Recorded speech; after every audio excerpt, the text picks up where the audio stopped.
ముఖ్యమంత్రి మంచి నాణ్యమైన విద్య అందించాలనే ఉద్దేశంతో ప్రతి స్కూల్ సంబంధించి అక్కడ స్కూల్ బిల్డింగ్ కానీ లేకపోతే ఇక్కడ మీ చాడలో 14 లక్షలతోటి ల్యాబ్కి సంబంధించినటువంటి రూమ్కి ఇప్పుడే మనం చేసినాం.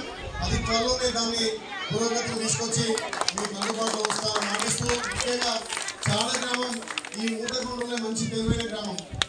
ఎలక్షన్ అప్పుడే రాజకీయం అంటే తప్ప అభివృద్ధి విషయంలో అందరూ కలిసికట్టుగా ఈ గ్రామాన్ని అభివృద్ధి చేస్తున్న క్రమంలో ఇది కూడా ఒక మంచి నిర్ణయం.